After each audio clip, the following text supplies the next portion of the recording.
This, now you can stop it.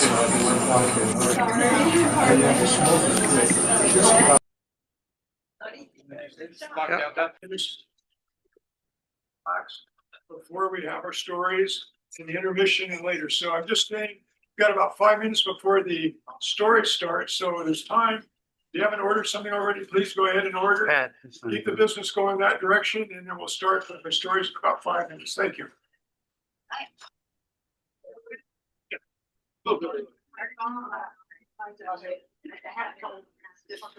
Oh yeah, Linda, keep on playing.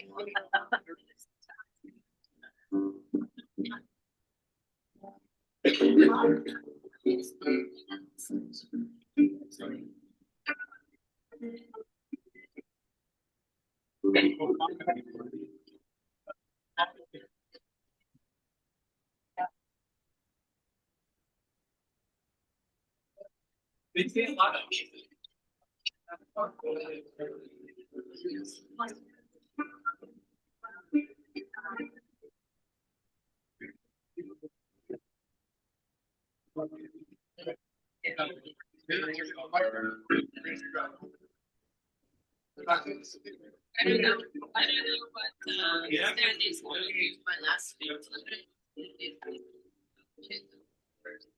Oh, no, Marcy. Just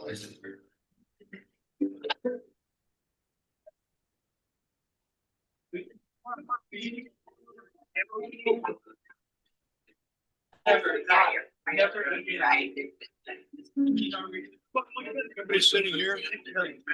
Turn around, so. Yeah, you can. Okay. Okay, you guys know which other's that? Peter? That.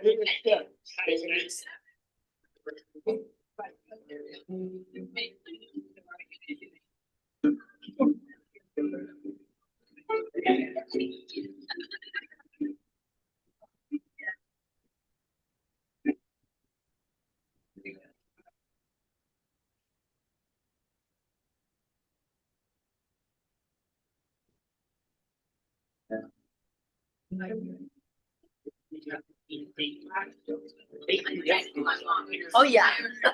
We got this covered.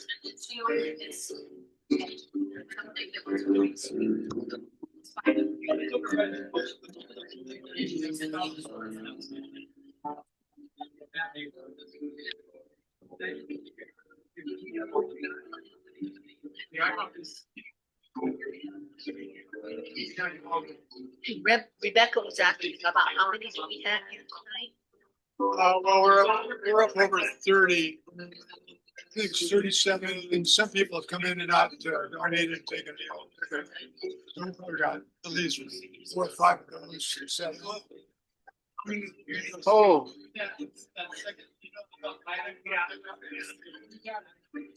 So just for the record, I want to show that I got you.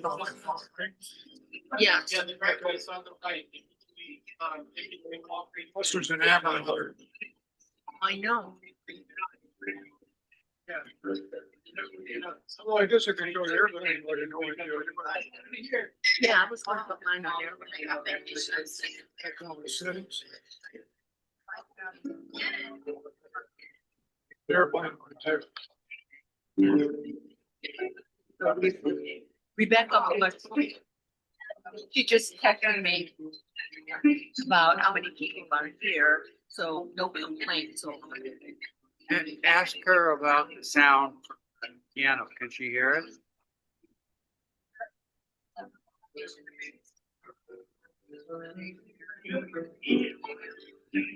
Ooh, I love that song.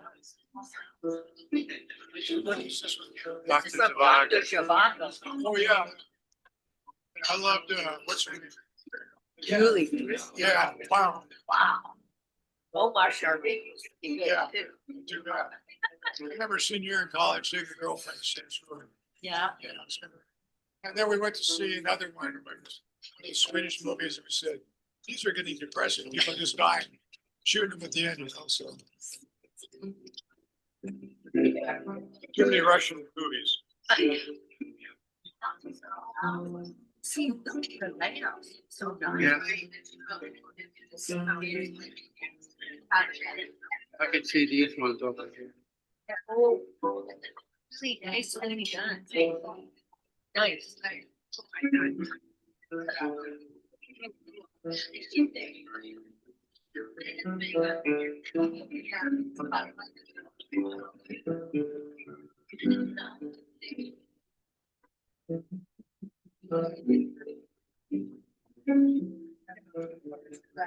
Ready to roll? Ready to record? Yeah.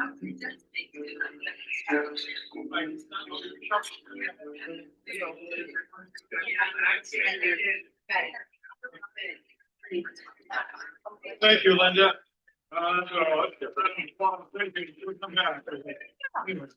So, welcome to the South Sound Story Guild's annual celebration. It's every year, the night after Thanksgiving. So you've sent the relatives away finally, you've eaten the last of leftover turkey, and now it's time for stories. So Tellabration is when stories are told all over the world tonight. No matter where you are, we're going to have stories. So just a few things before we get started. Of course, welcome. We're going to do our stories for about an hour, and then we're going to have a break. And then we'll come back for the final 3 stories. And at the end, we've got a raffle for a door prize. So each of you have a numbered little yellow ticket. If you don't, you can get one on the break. And we'll raffle off. We've got a Discover Pass to all of the state parks and state park lands. We've got a $25 gift certificate to Traditions. Thank you, Jody, also for sponsoring us. And we've got a bottle of wine. So if the stories are bad, you can drink that on the way home tonight. Restrooms are in the back through the doors there. And the other thing is, don't embarrass yourself like I've done before and have my cell phone on. The thing started ringing during the event. So I just went to airplane mode to make sure nothing happened. Yeah. So are we ready for some stories? Yeah. Okay, tonight we've got some professional storytellers, some semi-professional storytellers, and even an amateur storyteller or two who'll be up here tonight. So we're going to lead off with one of our professional storytellers, Sandra Nyman, who actually used to teach storytelling, and she's got an Ethiopian folk tale. And if you listen very carefully, I think you'll find out what the story is really about, right? So, Can you give Go me ahead, that Sandra. piece of paper there? Give me the patrons. Need to write it. Optimistic. As my relatives have been telling me all weekend, you're shrieky. And it's really true. It's so sad. Well, I'm calling this because it's storytelling. Listen, listen. Did you hear? Comes from the Oromo people of southwestern Ethiopia and northern Kenya. But not in this time. Not in that time. Not here, but there was a widow who had a few goats and a big pile of laundry. There's always laundry. And she thought she would take that laundry and those goats down to the river, which she did. And so she had to wash the laundry and wring it out and stretch it over the bushes. And as she was doing this, the goats were wandering away, as they're prone to do. And she thought, well, now where has my herd gone? So she saw a farmer in the field scything teff, which is kind of grain that's made into a flatbread. And he was scything away, and she couldn't hear very well, and he could hear even less well than her. So she walked up and she said, have you seen my goats, farmer? I have 5. And he thought, I've got many more sheep than 5. Can you see that pile over there? I've cut all those sheep today. And let me tell you, it's hard work. Well, she saw his arm gesture. And she said, thank you. And she went that way. And lo and behold, she went over a hill and down a hill and over another hill. And there were her goats grazing. And so she thought, that's grand. And she gathered them up and saw that the kid, the smallest of them, a young little buck, had an injured leg. And so she picked him up and carried him and went back to the farmer. And as she went, she thought, if I hadn't found those goats, tonight they would have been eaten by jackals or a lion. I think I'll give that nice farmer this kid. And so when she got back to him, she said, here's a goat to thank you for your help. He thought she'd said, you're responsible for injuring him. And he said, don't blame me. Don't blame me. I didn't do anything. I've been working all day. I didn't even see your goat.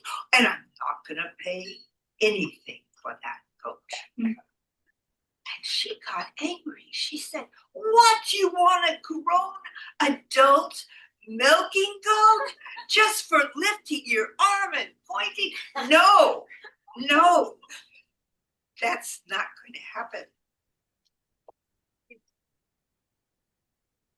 Pretty soon, the two of them were arguing back and forth, and people gathered round, and no one could figure out what they were talking about. And so they were brought to the wise men.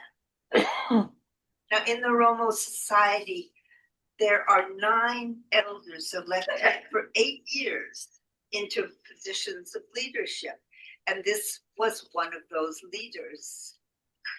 Now, not only could he not hear very well, he couldn't see very well. And he saw a man and a woman being sort of pushed towards him, and he thought, oh dear, sit up. What happened?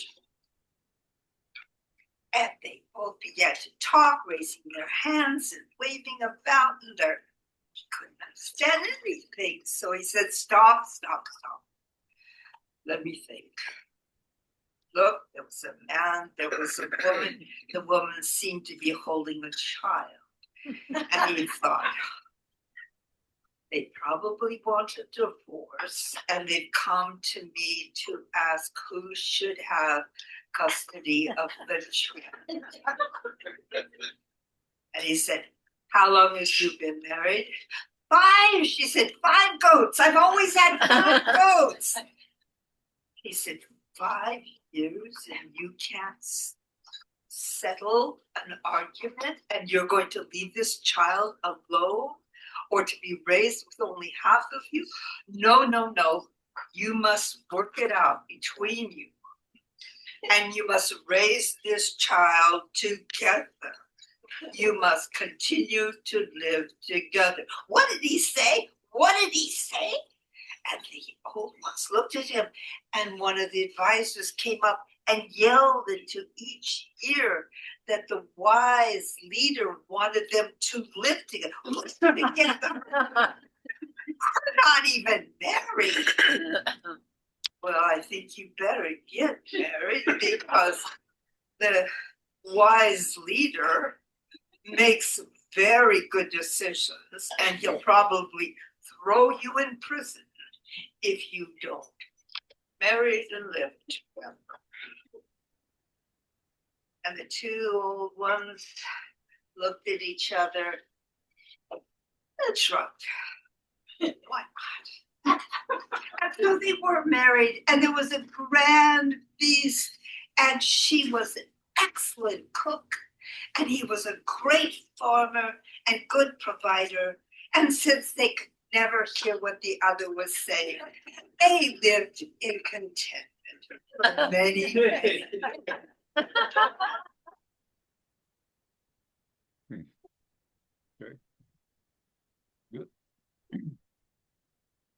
So I guess that's a good lesson in always listening very carefully, or to wind up with a little goat for a kid.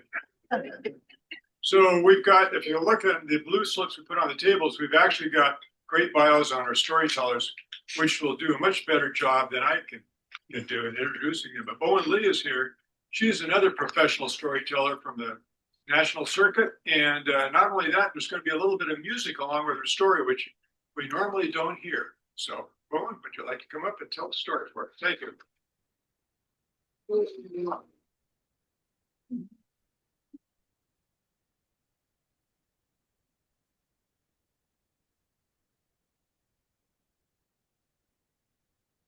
That's good. Is that good? Yes. All right. Sorry, the piano was playing before, so I didn't tune it. But this tune, you might know it from camp or school or something like that. It's called What Shall We Do with the Drunken Sailor? Although lately what I've been calling it is, what shall we do with the egotistical, power-hungry tyrant? And the answer is, rise up, my darling. Well, you can sing along with that. It's going to be the last line in all verses. And here it comes again.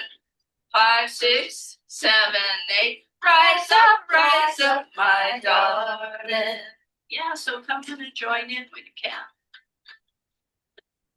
This is a story from the Brothers Grimm. It's called The Three Snake Leaves.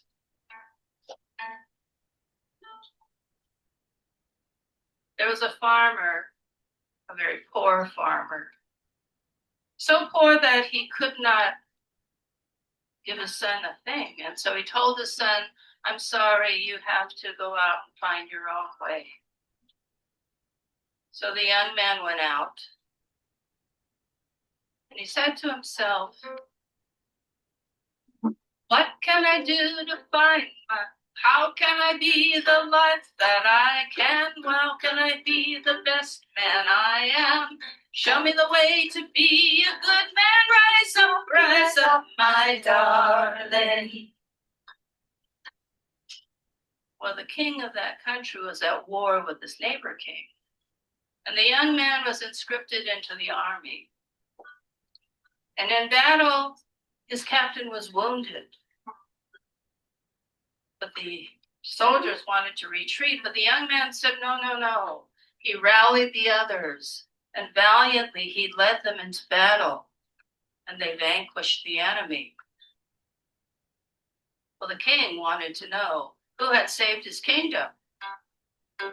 So he invited the young man to the castle and gave him land and riches, and the young man gave it all to his father. So the king, seeing that this young man was not only brave, but true and loyal, made him an advisor of the court. King had a daughter who was, oh, so beautiful. She had many, many suitors. But she had this one condition. If you marry me and I die first, well, you'll have to follow me to the grave. And that stopped all the suitors, except for the young man. He asked the king for her hand in marriage, and the king said, you know what you're getting into, don't you? And the young man said, her beauty is beyond compare. A love like ours is truly rare. I would follow her anywhere. Rise up, my darling. So the young man and the princess were married, and all was well for a while. Then the princess fell ill. She died.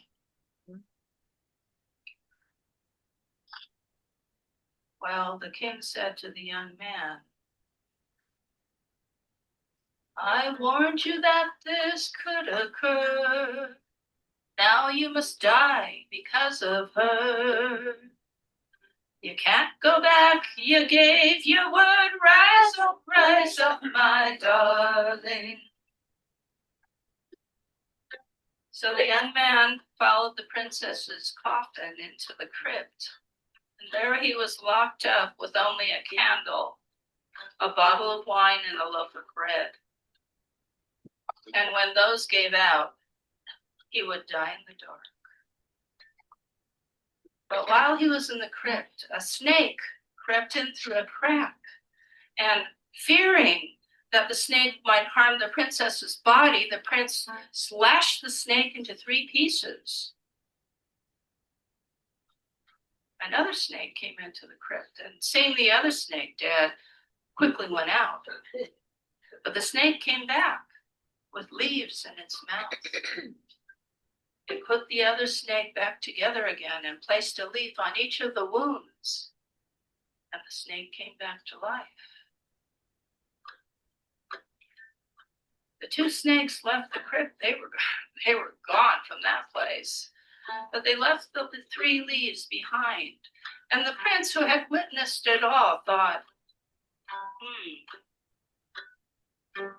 He put a leaf on the mouth of the princess and one on each of her eyes. And he said, the snakes have left us leaves of 3. Come back, my love, to me. Among the living you should be. Rise up, my darling. And the princess came back to life. Well, the 2 left the crypt and they went back to live in the castle. But the princess had changed. No longer was she enamored of her young man. Still, she followed him on a journey to visit his father. And on the ship, there was a young sea captain. And the princess said to this captain, Captain, you are so full of power and grace. You shall take my husband's place. We'll make it an accident. 'Twill be no disgrace. Rise up, my darling. So when the prince was sleeping on the deck, the princess took the prince's head and the captain took his feet. They tossed the prince overboard, or he drowned. But the prince's servant had witnessed everything, and secretly he lowered a longboat. And he rowed until he found the prince's body, and he dragged it onto the boat. And then he took out of his pocket the 3 snake leaves that the prince had given him. He placed one on the prince's mouth, 2 on each of his eyes, 1 on each of his eyes. And the prince came back to life. The prince and servant rowed back to the castle, and the prince said to the king, sad news of your daughter, my lord. She has tossed me overboard. She brings to you a new amour. Rise up, my darling. Well, the princess and the captain sailed back to the castle, and the king hid the prince in a room. The princess came up to her father and said, oh, father, a tragedy. The prince, he died of an illness, and we feared contamination, so we cast his body out to sea. But this captain, he's so brave and noble. He was protecting me while I was all alone. Don't you think he's noble, father? And the king opened the door, and that prince walked out that the princess had killed. And the king said to his daughter,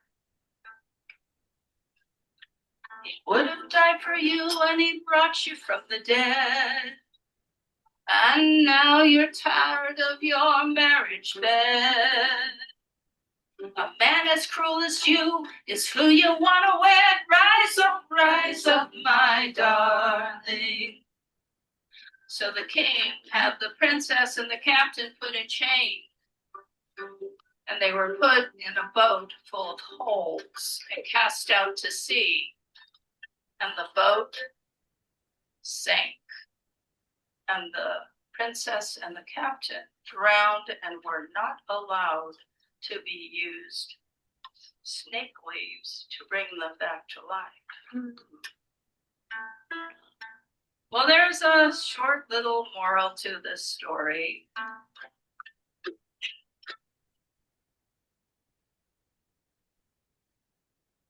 If you follow a tyrant who is selfish and cruel, they will always betray you.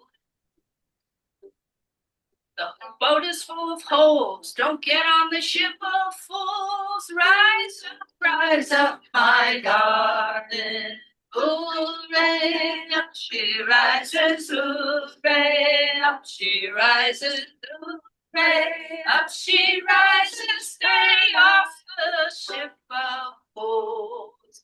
Rise up, my darling.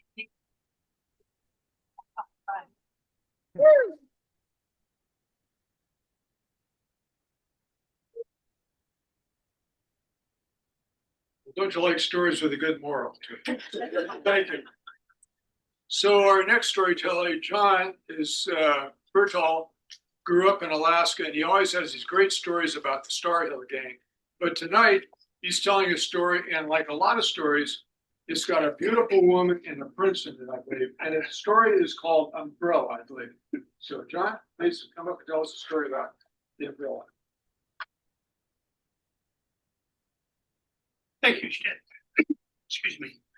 My story tonight is called Has Anybody Seen My Umbrella? It was written by Max Ferguson, the late Max Ferguson. I have to go pee. I changed it. Long ago. In a faraway kingdom, there lived a young, handsome prince. His name was Albert. Now, Albert had a couple faults. He was lazy and he did not like school. So one day he said to his father, "Father, I do not want to go to school anymore. I just graduated from first grade and I know all the big words. Dog, cat, fat, and pig. And I know my numbers. 4 and 3 are 8, and 1 and 1 are 3. So please, Father, may I just not go to school?" Well, his father, the king, was kind of disappointed, but he wanted his son to be happy. So, of course, son. Now, as time went by, as time always does, he just played in the pond behind the palace, and he flew a kite, and he sat under an apple tree and ate apples. But he never picked up a book because he didn't know how to read. You could say his brain was in timeout. So Albert was getting close to 18 and his dad had to do something. So he got all the soldiers and went out and had them nail up some signs that said, "Albert's 18th birthday, please come and dance, all you fair young ladies." Well, what young woman wouldn't want to dance with Albert? Maybe even marry him and maybe become the queen. Well, the day of the dance, there was a young kind of peasant gal, beautiful. She was skipping down the gravel road in her bare feet when she saw a nail in a tree, and she popped it out and put it in her pocket, and down floated some. She picked it up and skipped on home and showed her old, cranky old stepmother and said, "What is this?" "Oh, This is for that spoiled little Albert. They're having a dance. And it's for all the young girls. You can't go to this. You got stalls to clean, floors to wash. Scoot, scoot. Oh, this poor young girl went behind the house and took the axe off the chopping block and laid it on the ground and sat down and started to cry. When all of a sudden, poof, there was some purple smoke. And out came the fairy godmother. Gee, what is the problem, little young little girl? I'm having a dance tonight and I want to go. Well, you shall go. So she took her wand and went over her and boom, some white smoke. And this gal had beautiful golden hair, white dress with sparklies on them. Now she said, go over and get a pumpkin and bring it back and I'll make you a chariot and horses. Well, this girl got so excited, she jumped up and ran. And when she did, she tripped over the wand and broke it in half. Well, the little girl comes back with the pumpkin and says, here. And poor fairy godmother holding these two pieces of the wand and said, I will try. And so she goes over the pumpkin. Poof, little red smoke.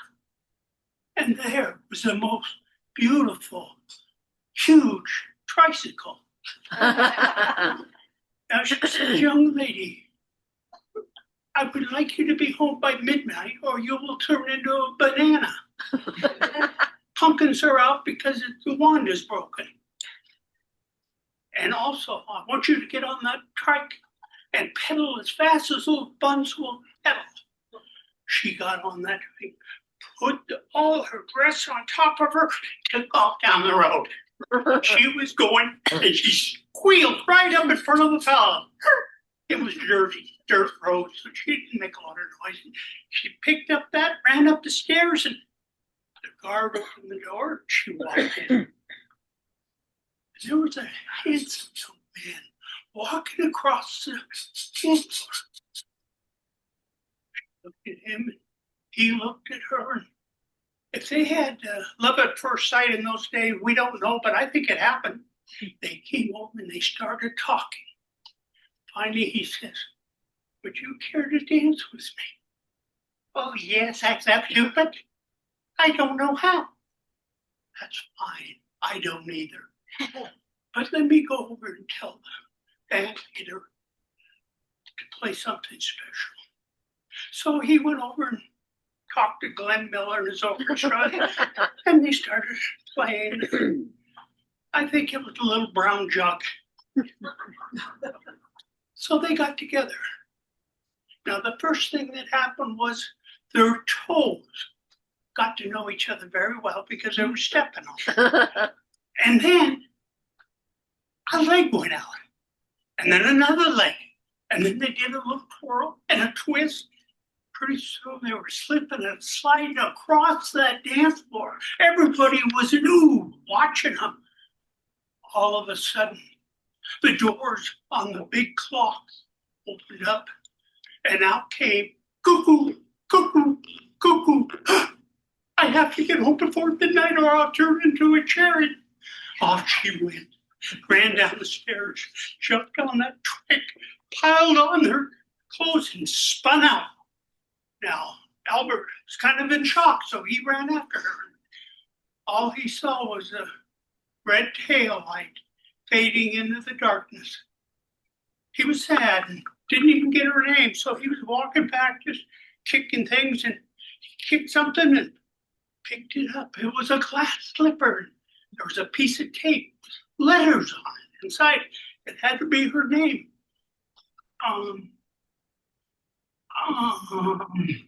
Umbrella. Her name is Umbrella. Oh boy.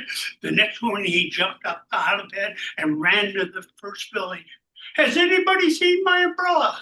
He ran into the church.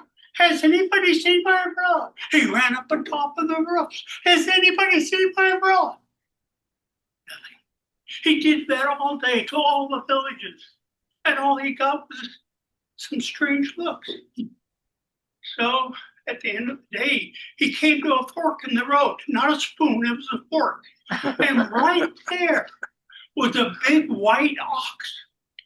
He walked up to that ox, put his hand on his head, and started telling him his sad story about Umbrella. Well, the ox's ears were up like this, and one ear got soft and went across his shoulder. Well, both of them started crying.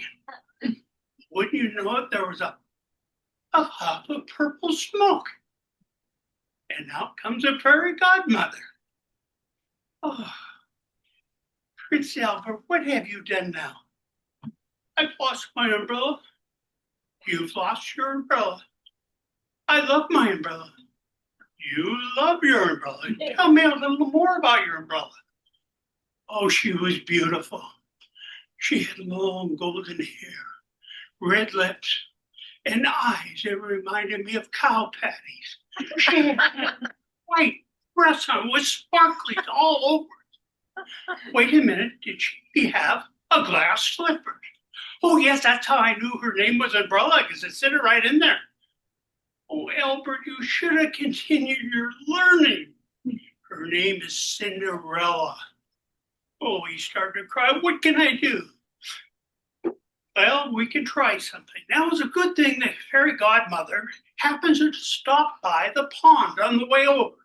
And she took a little bit of skin off the duck's leg and wrapped it around her wand. In those days, it was called duct tape. He wrapped over and took that wand. She went like this. Oh, some purple smoke. And out stepped Cinderella, the most beautiful gal in the whole kingdom. She had a purple hoodie on, dresser jeans, and pink tennis shoes. Oh, Albert looked at her and fell down on his knees and started blubbering. But finally he got his words together and said, Cinderella, if you will marry me, I will start second grade immediately.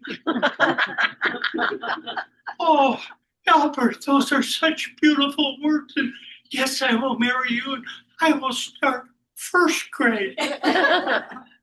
Well, time went by. Oh, first of all, Albert put Cinderella on the ox and they went to the palace to meet the father and mother. Now, time went by and King and Queen died.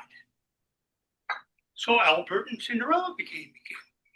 They had 3 children, all in school. Oh, they were doing good. And they graduated from 13th grade.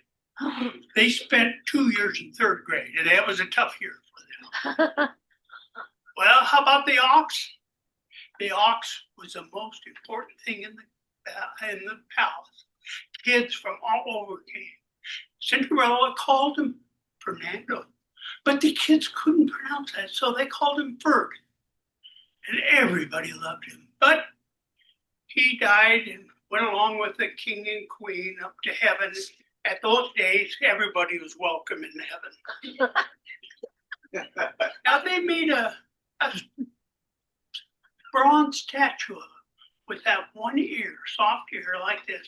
Every morning, Albert would get up and come over and put his shoulder on and put his hand on Ferd and say, Ferd, what do we do today? They did this every morning. One day, Cinderella comes up and says, what did you and Ferd decide today? Oh, he says, we're going to build a university. Really? Oh, boy, we get more learning. Yes. Do you have a name for this university? Yes, we do. He patted Fern on the head and got out from there and grabbed Cinderella's hand and they walked off into the twilight zone. So now you all know how Oxford University came to be.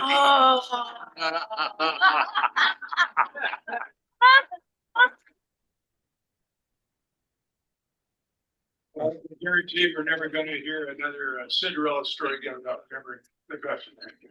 So, Our next storyteller is Jerry. Jerry is going to tell a story. He's got, when he worked for the state, he had sort of a technical job, I'd say, with a lot of scientists and everything. And so today he's going to tell a story about innovation and recognition and inventions. I forgot the phrase. Anyway, here's Jerry.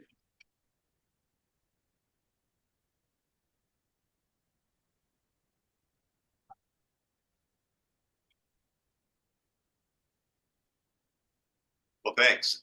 And I think innovation recognition is a good title for the story. I didn't even think of the title for the story that came up. But this is a season of great. Thanksgiving, we're coming off of that, gratitude. A lot of times the way we express gratitude is through recognition and reward. So I'm going to tell you a story about two people that changed the world in very significant ways and touched probably every single one of us in this room. But their names are kind of lost in history. They're the unsung heroes, these folks that labor hard and do things and do great things for us. Now, the first person is a lady named Dorothy Hodgkins. Dorothy was born in 1910, and she lived overseas with her parents. And her parents were engineers and scientist types of folks, and they kindled her interest in science. And she developed this really keen interest in chemistry. In 1910, she went to Cinderella's University.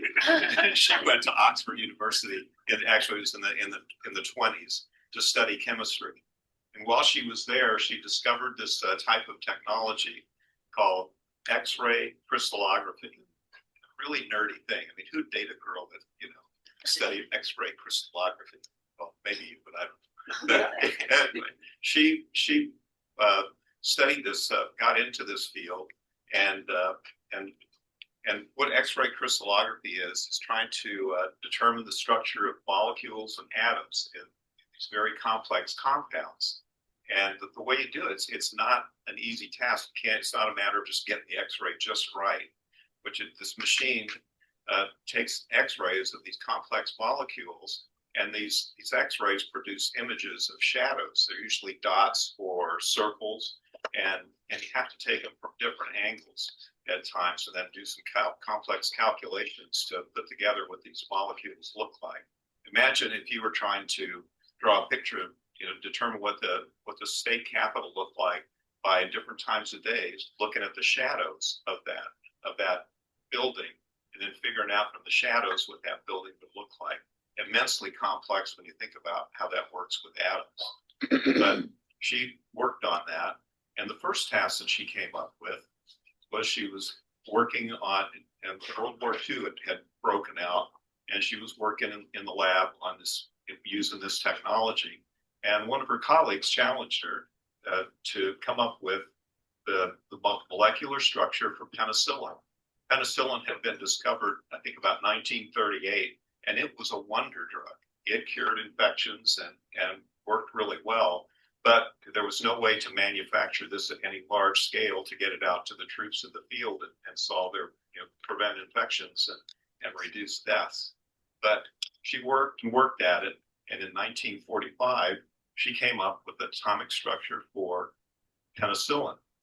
Now, the drug companies took her work, that molecular structure, and then turned it into high rate production of penicillin, and saved hundreds of thousands of lives. Perhaps some of you out there, I know I have, had a penicillin shot for some sort of infection. But Dorothy's work wasn't done. That was pretty remarkable in itself. For the next challenge she had was coming up with a way to map out vitamin B12, I think it was. And this was 100 times more complex, a much more complex molecule. And again, she worked and labored and figured out how to make this molecule. And the thing that's important about vitamin B12 is people who suffer from anemia need B12 as a supplement to help them overcome that. And at that time, B12 was understood, and again, not very much production. It was really scarce and couldn't help very many people.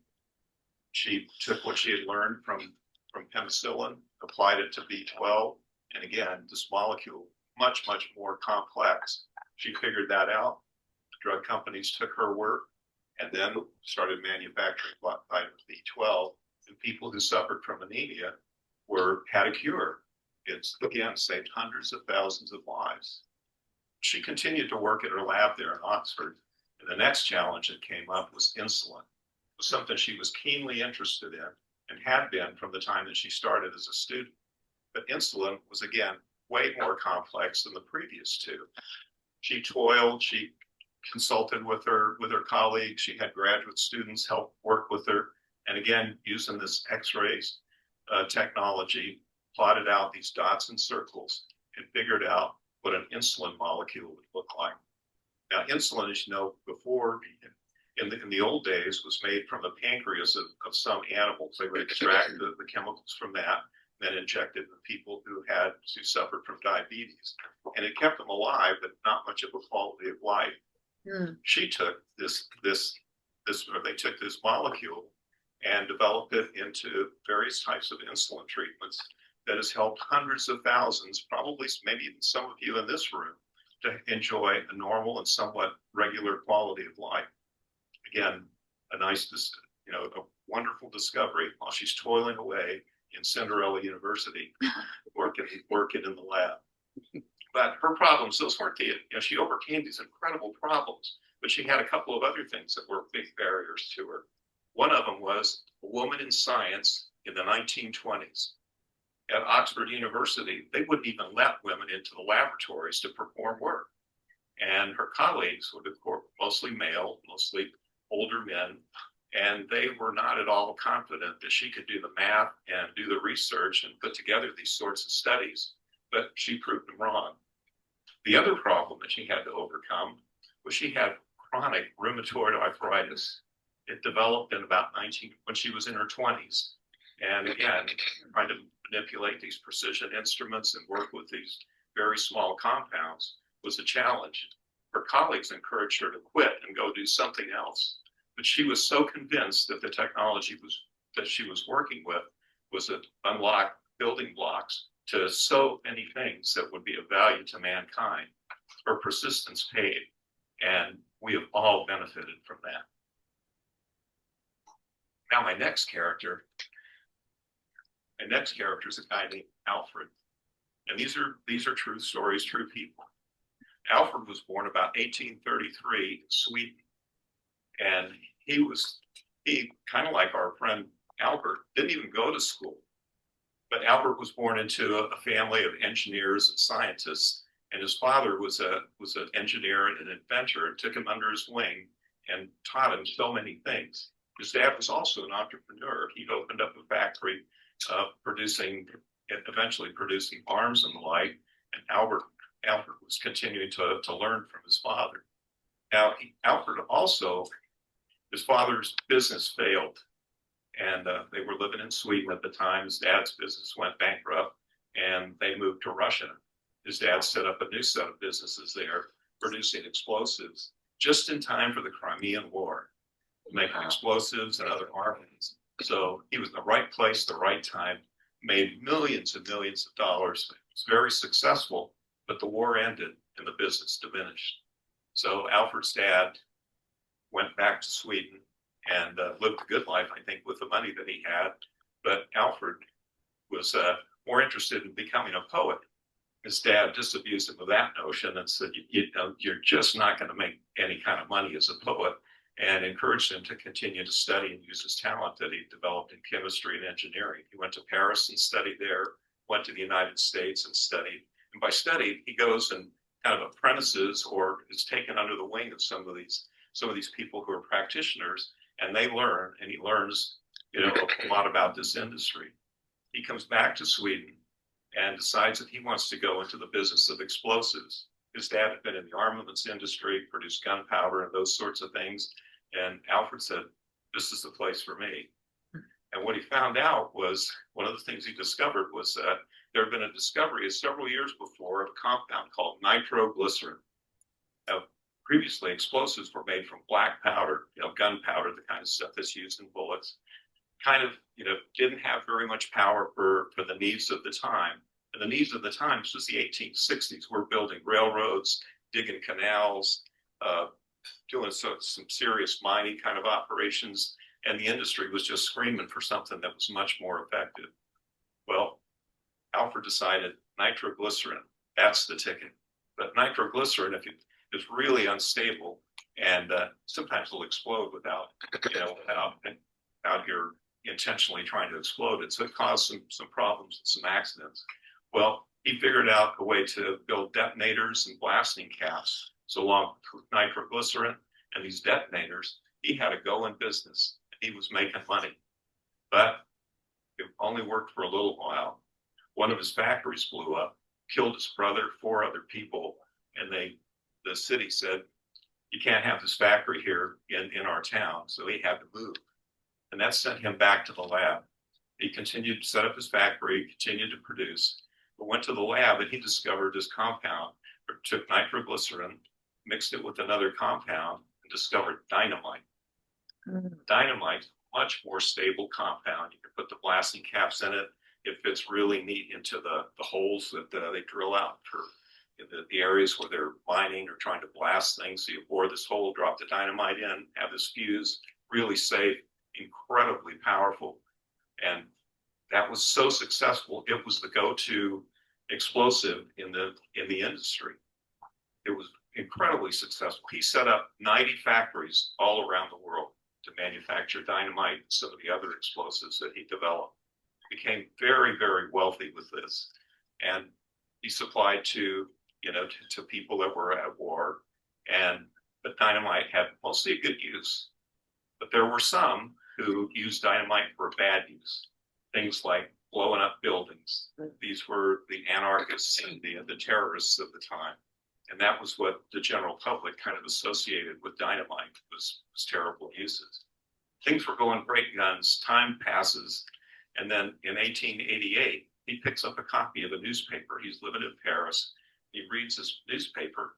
It has his obituary in it. And of course, he's not dead. He's there reading the obituary. But it says, Merchant of Death, dead. He thought about that. It turns out that his brother had passed away. The newspaper had gotten things mixed up. And there he was. But he was really struck by what his legacy was. So he thought about it and thought if this is the way he wanted to be remembered. So he thinks about it, comes up with a solution. He goes out, he changes his will. This is a man with incredible wealth. Think like Jeff Bezos, Bill Gates, people of that magnitude during that time. Well, changes his will. 2 years later, he dies. He has a massive stroke, passes away, and it's time to read the will. And in the will was a provision that said 95% of my wealth shall be used to set up an endowment fund to recognize people who do great things for all mankind. And he specified that these awards were to be for people who do things in chemistry, physics, medicine, literature, peace. And it was a vast fortune. So they set up the endowment fund for that. Now, Dorothy Hodgkins, the lady who came up with the keystones for insulin and B12 and penicillin, is one of the recipients of that. There were 600 other people who received awards from that fund. People like Barack Obama, Einstein, Martin Luther King, Marie Curie, are just some of those folks. The person, Alfred, named Alfred Nobel, the prize, the Nobel Prize. Thank you.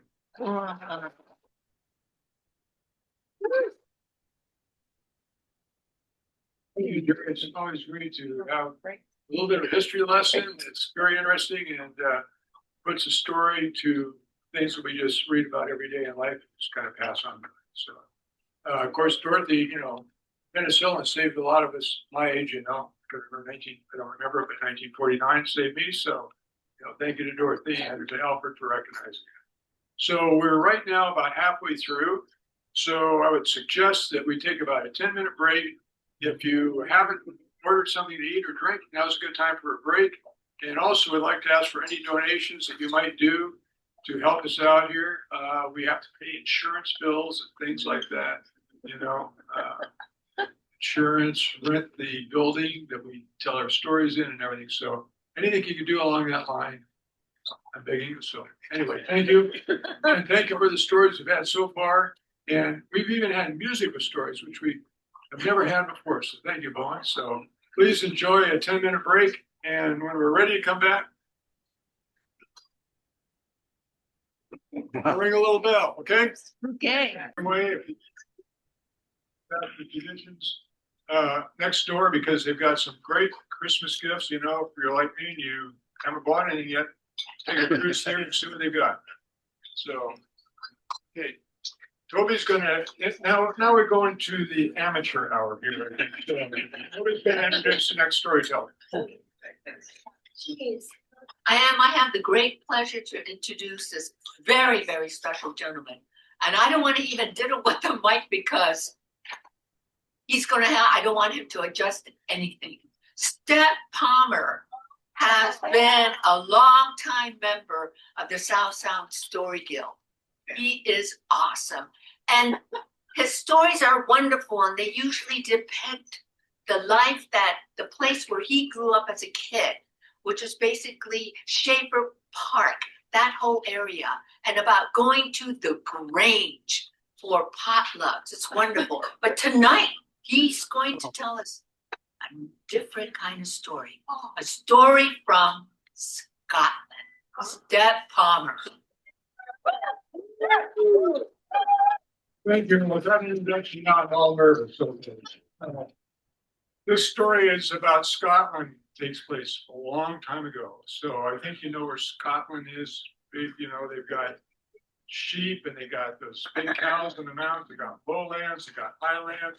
They got guys marching around in skirts and people playing this god awful thing called a bagpipe, right? So I know bagpipe players here. But beyond that part of Scotland, there's sort of a curtain of islands around it, the Orkneys, the Faroes, and up in the north, they've got the Shetland Islands. And tonight's story is about, takes place on the island of Unst in the far north of Scotland. Way up north, in fact, it's closer to Bergen, Norway than it is to the capital down there. So anyway, this is from the island of Unst, long ago. Now, the people up there weren't part of the Picts or the Scots, I don't think. I think the Norsemen were in there a lot. So they established a lot of the traditions that exist in that island even today in some of the languages. So a long time ago, there weren't any forests there. In fact, there aren't any forests there today. And so without ferries and a Home Depot and everything, how do people build their buildings except out of stone? But they needed some wood, right? So because the island of Unst, any place you're on it, just about any time on a clear day, and there aren't very many clear days, you can see the ocean and you can almost certainly hear it from wherever you are. So the waves come crashing in, and with them, they would bring in driftwood. You know, sometimes a ship would founder on those outer shoals and islands, and wood would come in. So people would occasionally go down to start beachcombing. So one day, Angus is down there walking the beachcombing, and all of a sudden he starts seeing boards coming in. Well, he runs up, he gets Rory, his buddy, and starts shouting to everybody, wood on the beach, wood on the beach. So everybody goes running down to the beach, and they start hauling in all of the wood that they can.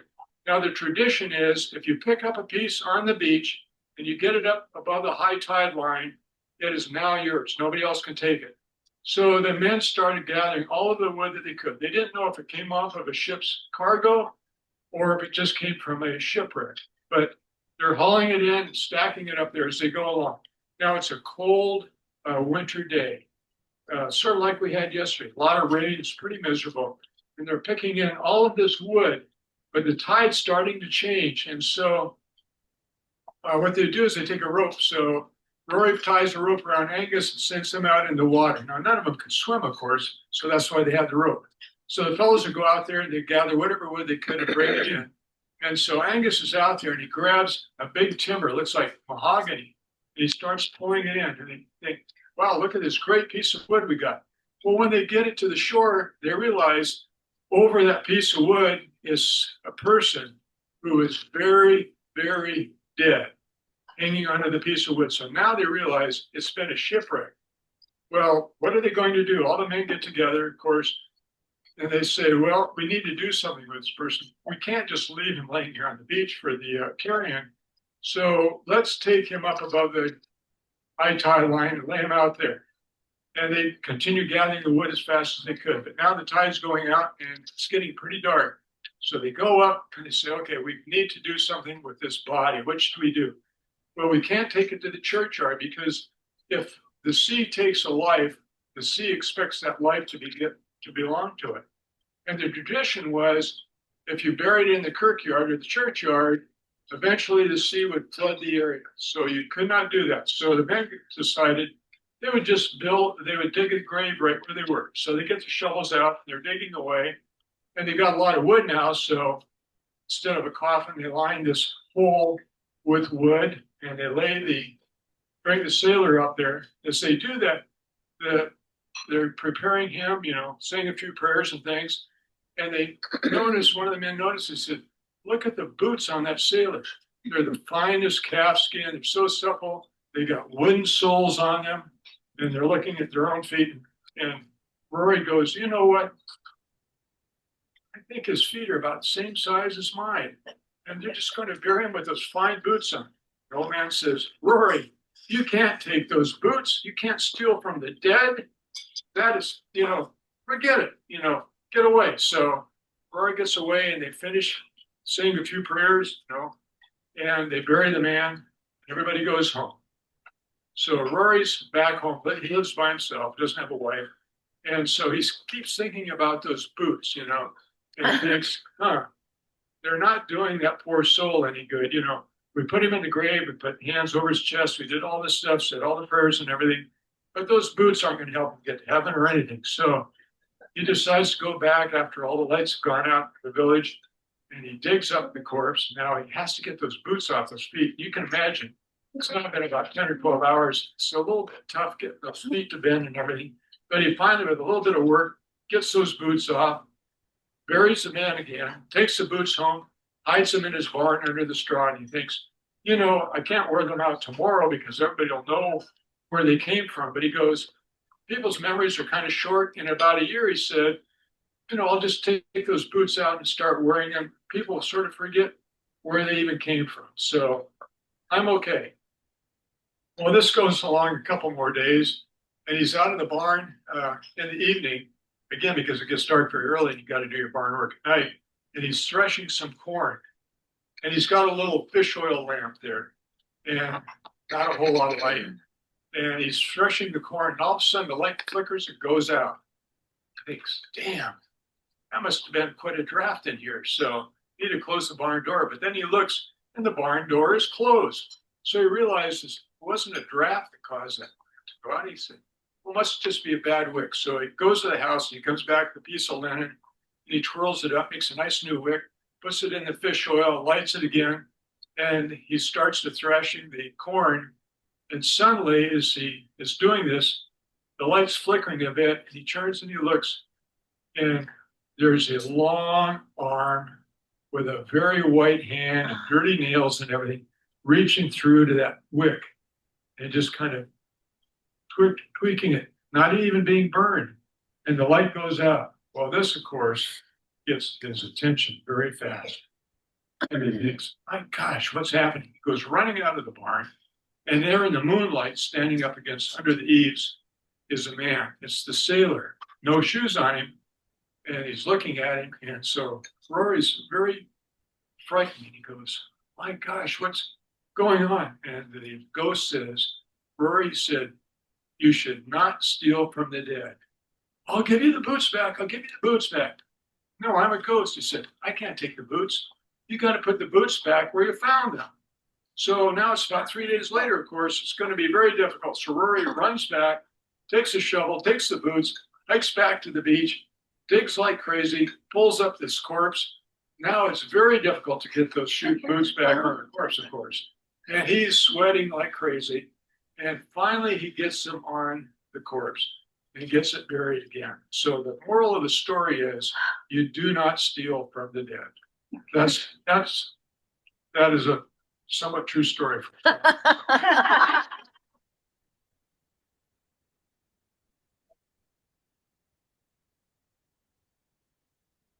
Well, one of the things tonight, like I said, we actually have some music, that's some music with some of our stories, which is unusual.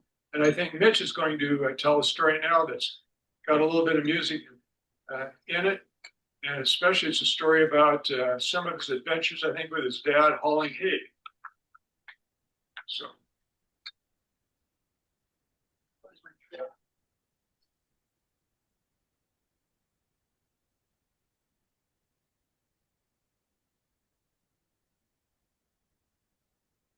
Oh.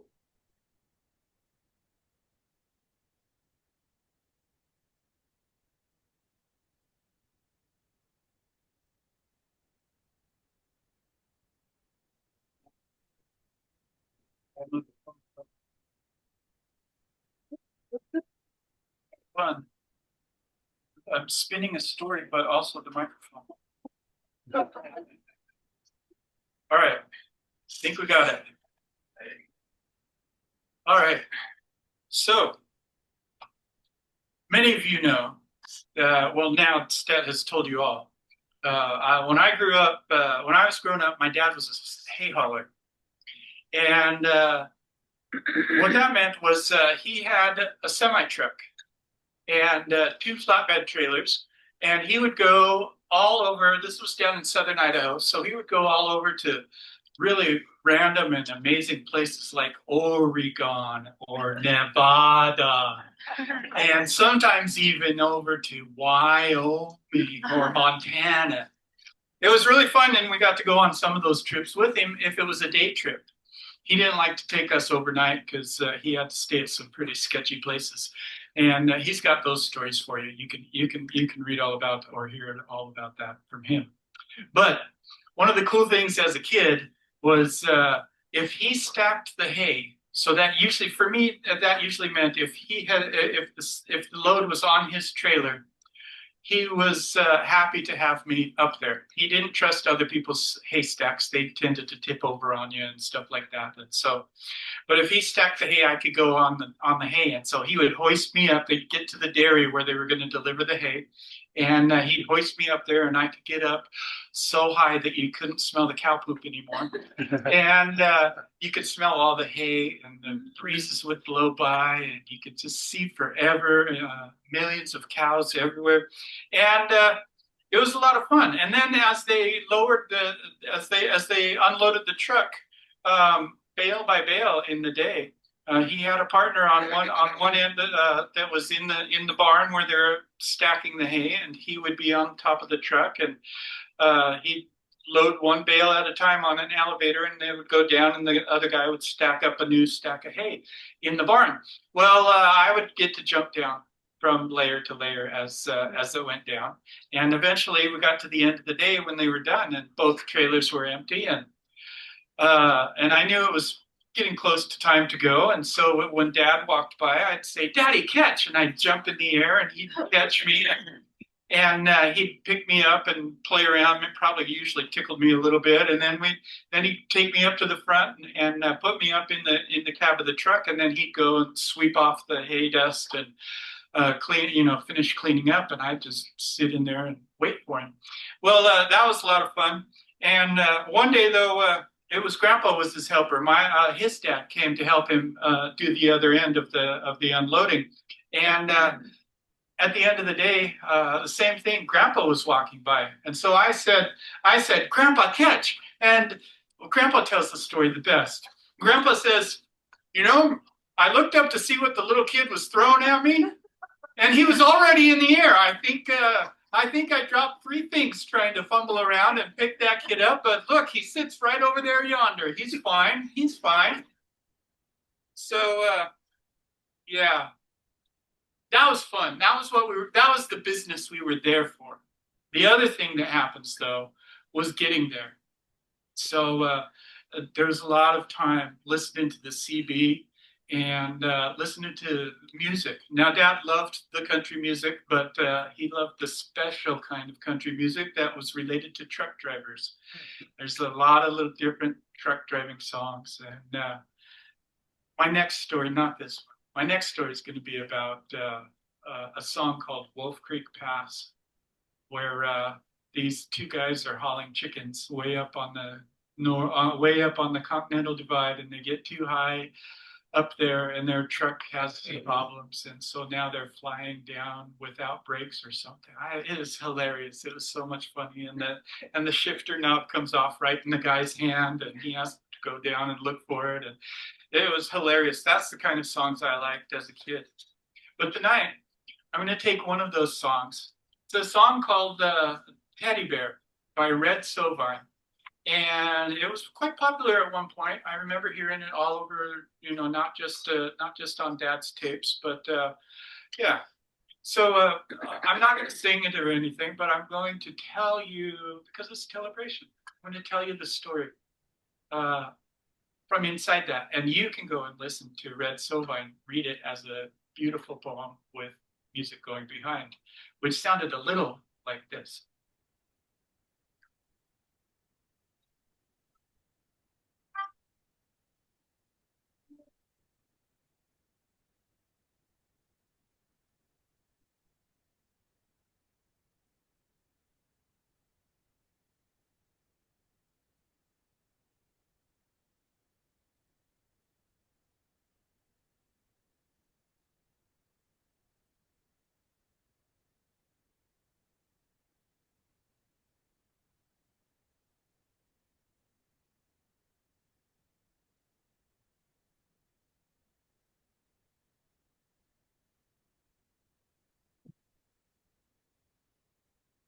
Mama came home. She was tired. You could tell she was tired because she put her arm up on the door frame while she reached with her other hand and tried to find the keys.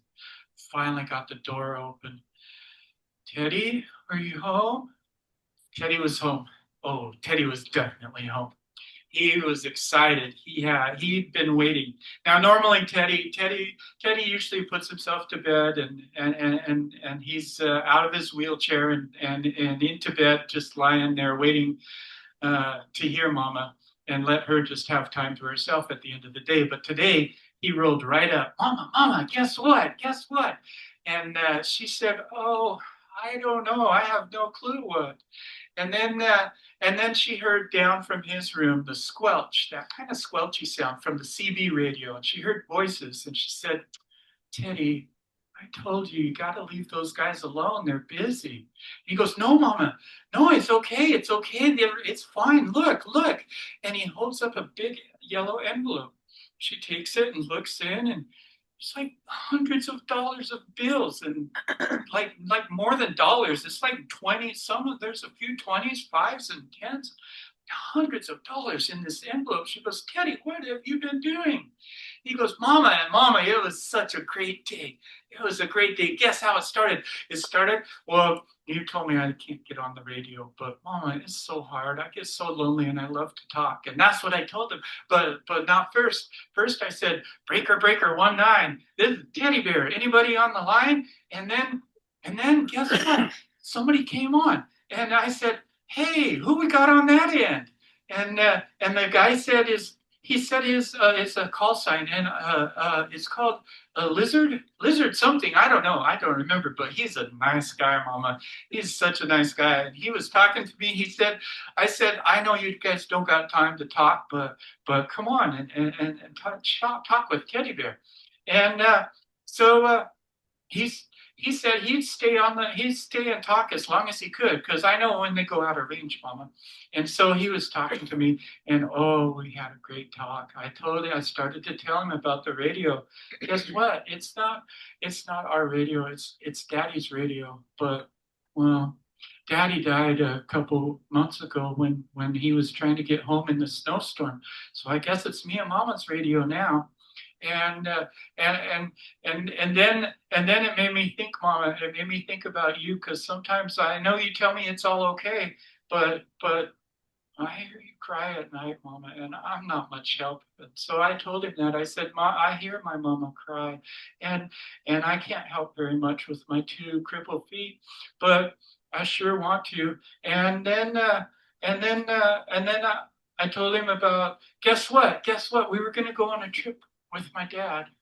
And I used to love to go on the rides on the trucks, and then I got sad, Mama, because I was sad, because it couldn't go on truck drives with my dad anymore. And then I said, my mom is going to be home pretty soon. I gotta go. I gotta go pretty soon.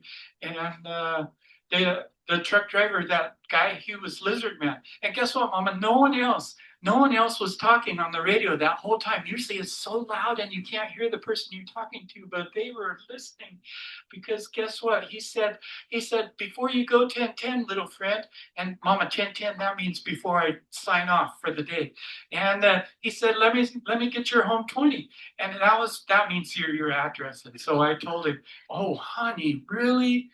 You're not supposed to be giving people, that goes all over the place. Everyone can hear your address when you say that. And Teddy, he goes, oh, Mama, I know now. I found out the hard way. Guess what? After I gave the address, only 5 minutes later, I heard a rumble. Mama, it was the same rumble when Daddy brought his truck home to give me rides. And it came rumbling down. I got so excited. I went up to the front door and I got the door open. And I sat there in the wheelchair on the porch.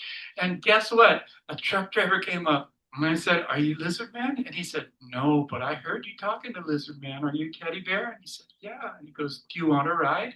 I said, oh, I'd love a ride. And so that trucker, he put me up on his seat so high like it used to be, and I could see everywhere. Oh, it was really great to go up in that truck, and he honked, and we had so much fun. We went around the block. Guess what? When I came back around the block, there was 2 more trucks. They were lining up right in front of our house. And so then he put me in the wheelchair, and the next driver came, and he put me up in the truck, and I got to go on a ride again, Mama, another ride, and another ride.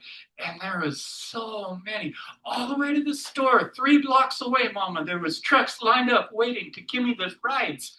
I got up there, and every time I had so much fun. And guess what? I found him, Lizard Man, the guy that was first talking to me. He gave me his ride too, and I got to go in his truck. Only he stayed there. He stayed there right beside me, and he's the one that found the envelope, Mama, and he started asking people, and they took up a collection. That's what they said. It was a collection, and then the trucks were pretty much done. No, everybody else that came gave me a ride, and so he shook my hand and he said, "I got to get on the road. I'll see you again, trucker." Yeah, Mama, he called me trucker. It was so nice. It was so fun. It was the best day for a long time, Mama. I got to ride in the trucks, and I thought I would never do that again. Well, as you probably imagine, Mama was having a hard time keeping herself together, but she heard that squelch on the radio again and realized that the radio was still on. She ran down to the room, and Teddy followed her, and she got on the CB and pushed the mic and said, "Hey, all you truckers." And Teddy goes, "Mama, you have to say breaker, breaker, 19." And so that's what she did. Through tears that were already starting and swallowing the lump in her throat, she said, "Breaker, breaker, 19. Just want to say this is Mama Teddy Bear. Want to say thank you to all you truckers that made my little boy's dream come true tonight." Well, I'm about to cry, so I need to get off. But God bless you all. 10-4, and goodbye.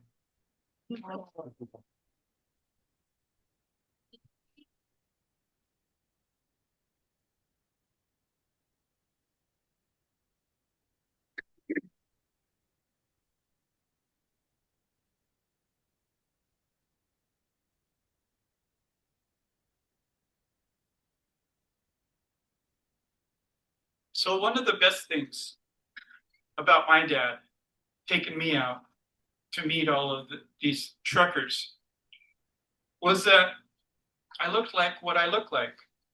And they looked like what they look like, which at first, honestly, was big, gruff, mean men.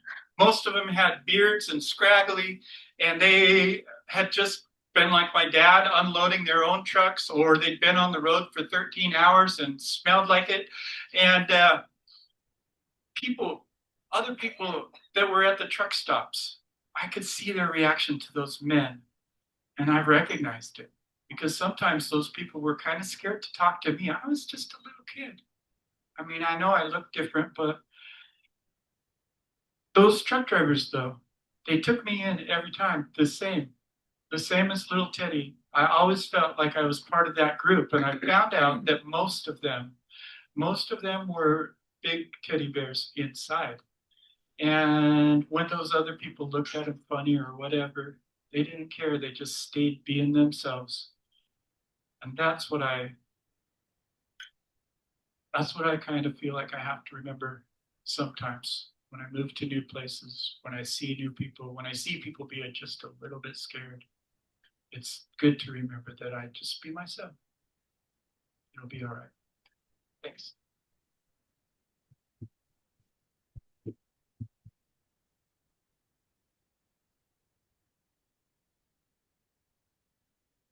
With your Mitch, I was enjoying your stories about trucking and your dad.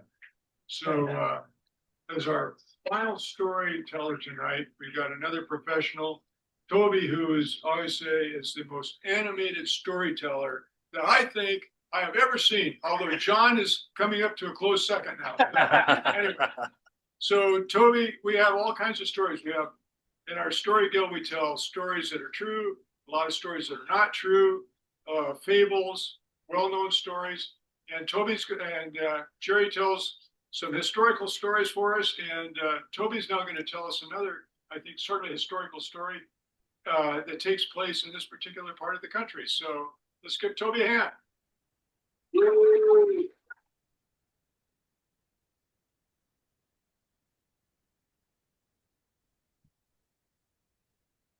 Okay, big clip there. Thanks, Dad. Thanks for a great introduction. I love oysters. There's nothing like the mixture of the salt and the sea. It's so delicate. It just makes your taste buds want to dance. And this story is about oysters. And I want to thank first Dr. Gananen and the Perkins Oyster Family Farm, and especially the Sato family for the great inspiration they gave me in order to create this story. This is a story of a young woman, Tomoko, who came from Japan to Oyster Bay, Washington, to make it a new home in the 1900s. What would her story be? Oh, my hands are so red and chapped from harvesting these oysters and culling them, which means big, medium, small, and taking them and scraping the barnacles. It's so hard. And also, we need to protect these creatures from the sea stars. We need to make sure they don't get injured at all.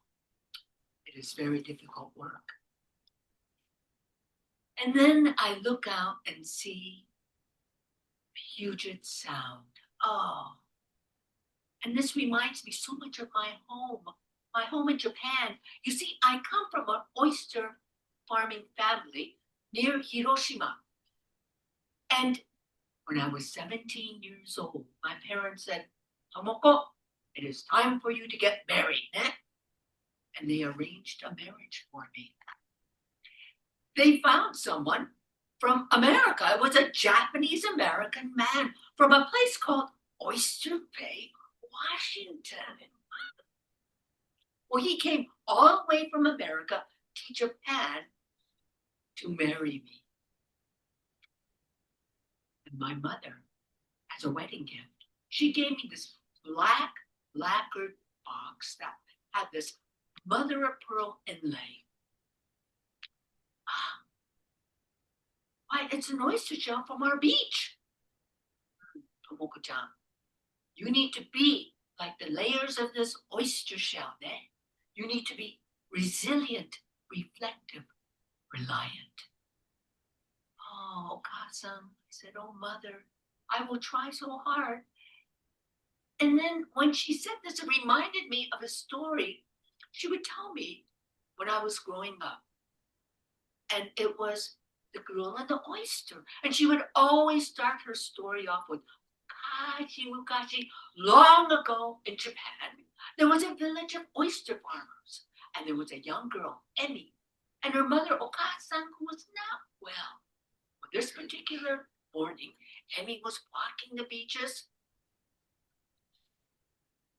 collecting the oysters for market.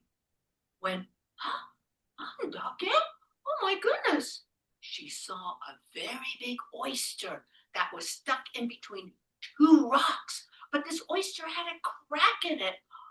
Oh, none of the villagers are here yet. Oh, I'm sure in that oyster there must be tender meat and who knows, maybe even a pearl. She gently took hold of that oyster and she set it down by a tide pool that was shaded by a beautiful pine tree. Yokatta desho ne. You get better. You stay there. And this oyster seemed to pulsate to say arigato. Thank you. Resilient like the oyster shell is what I had to be. When I went with Shiro back to America and we were in Oyster Bay, he showed me our home. Yeah, there it is. But it is a house floating on the water. Yeah, it's a float house. Yes, but it's a cabin on logs floating. We went inside the house and there was a bed, a table, and a small tin of shoyu soy sauce. Thank goodness. And then in the corner was a bottle of sake. Well, the Yamanos and the Yamane families, they had float houses nearby. And Anne, oh, she was so kind. She taught me how to plant flowers and vegetables in pots, and also started to teach me English. Oh, musukashi desu no, that language is so hard. But as the months went on, I realized it was winter that was so harsh. Shiro and I would be out at night when the tide was out, raking in those oysters, only with the light of a kerosene lamp. And when it would rain, that chill would just go right into our bones. We were at the mercy of the tides. Emmy went back to the tide pool. Where is that oyster? Sugoi desho ne. She picked up this glowing oyster. Oh, it was so warm. I must show my mother. She quickly ran home. Okan-san, mother, Okan-san, take a look at this. Mother came. That is beautiful. And her mother touched that pearl. Oh, immediately this healing warmth went right through her body. Why, she hadn't felt this well in years. And she grabbed hold of her shamisen, a stringed instrument which she played, and she had not played in years. And she started to play these folk songs, and the neighbors came by to sing with her. It was a lovely time. Oh, there were days when Shiro and I were just exhausted. And we would sit in a chair by our porch and we would listen to the sound of our neighbor who played the shakuhachi, the bamboo flute. And the melody would just travel.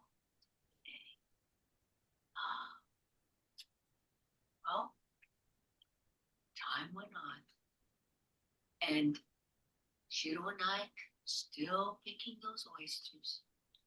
And it was one evening, I was shucking away the oysters for dinner when, oh my goodness, I found a pearl. But this pearl is small and squishy, not like the pearl that Hemi found. I know who would like it. My daughter, Yuki. Yuki-chan, come, come. Oh, Mom, that is great. I'm going to put it in that black box you gave me, right next to the shell from your beach. Layers of an oyster shell. Resilient, reflective, reliant. It was at nighttime when Emmy had a dream. And in the dream was this beautiful woman with long black hair, wearing a sea foam gown just splattered with orange coral. Emmy, I am the sea goddess. And I want to thank you because you have released me from that mortal form of an oyster. And for thanks, I want you to keep that pearl that you found. It is a pearl of kindness that will flood you and your village with good luck and protect you like the incoming tide. In Oyster Bay, the Japanese American community did start to grow. And we all worked for an oyster company that valued our skilled labor. We were leased float houses. We were given some wage, but we could never own the tideland because of the Alien Land Act. Now, my children, Yuki and Kenji, they went to school and they had friends, and they would call me Mom, and they would call their father Pops. Well, they're Americans. And I tried to teach them Japanese writing, hiragana. And all they would say to me was, Mom, we don't want to learn that. And furthermore, Mom, no more rice balls for lunch, okay? We want sandwiches on white bread. I didn't realize how important it was for them to blend in. And blend in, we did not. It was difficult to emerge in with the European American community. Pearl Harbor was bombed, and we definitely did not blend in. And with the signing of Executive Order 9066 by President Roosevelt, 120,000 Japanese of American descent and Japanese nationals were sent to various relocation camps around the nation. Now, we all ended up going to Tule Lake in California. No more sea air, no more salty breeze. All of that was exchanged for hot air and the desert. Now, we all stayed there for the remainder of the war. And when the war was over, we went back to Oyster Bay. But it was not the same. There was this feeling of suspicion that just hung over us like an umbrella. Now, we were very fortunate because the Jones family, well, they looked after our possessions. But I had friends who were not so fortunate and lost many, many things. Now, the only thing that seemed to stay consistent were the oysters. So Shiro and I, we immediately started to harvest them for an oyster company. More of our Japanese American friends joined us because our skilled labor was very valued. Emmy and her mother and the villagers who were all out harvesting their oysters. they knew that they had the protection of that pearl for their tenacious hearts. Back at the relocation camp, I remember we had a saying, and it was, come on, bear with it. And also, Romo no tameni, we do it for the sake of our children because we are loyal Americans. And America is our home. And like the layers of the oyster shell, we are resilient, reflective, and reliant. Thank you.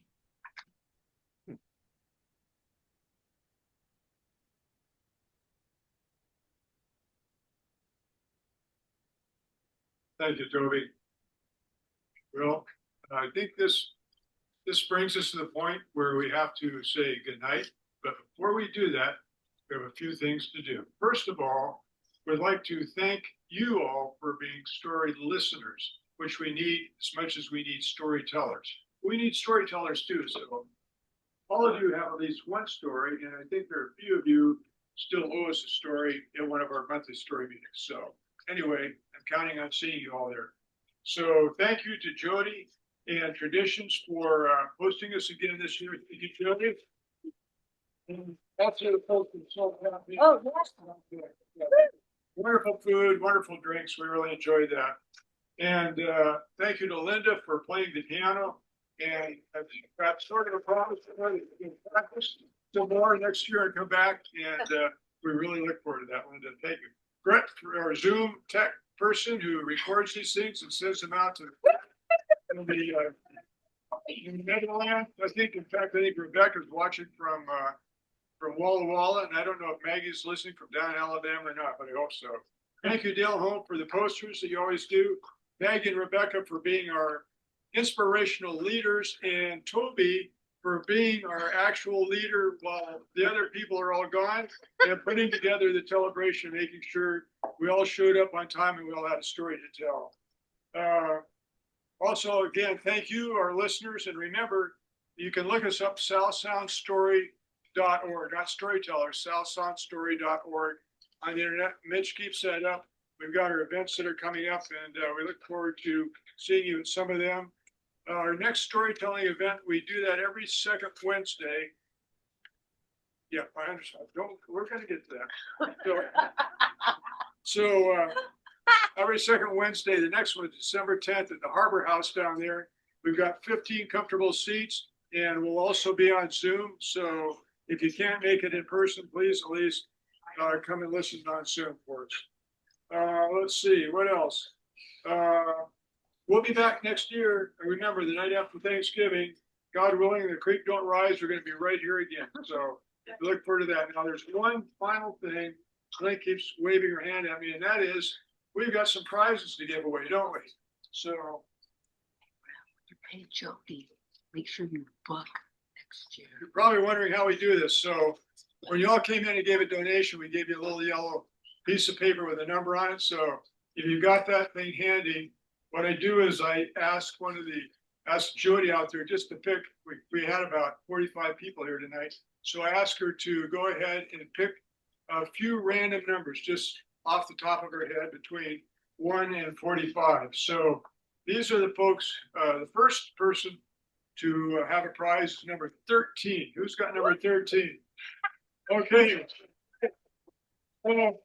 What we've got is a Discover Pass. We've got a gift certificate to Traditions Cafe or a bottle of wine. Which would you like? I think the gift certificate. Okay, so the gift certificate goes to the lady over here. So I said that's number 13, right? How about number 27? Who's got number 27? Okay, the gentleman back there, 27. Discover Pass or bottle of wine? Discover Pass. Okay, the gentleman's going to go see some of our state lands. So there we go. Thank you. So who's got number 18? Number 18. Yes. Okay. Hey. Number 18's here. Did sneak off during the second half. So here we go. So once again, thank you, everybody. Any last words from anyone before we go? You all have a good time. Thank you again for each of you. Thank you, Scott.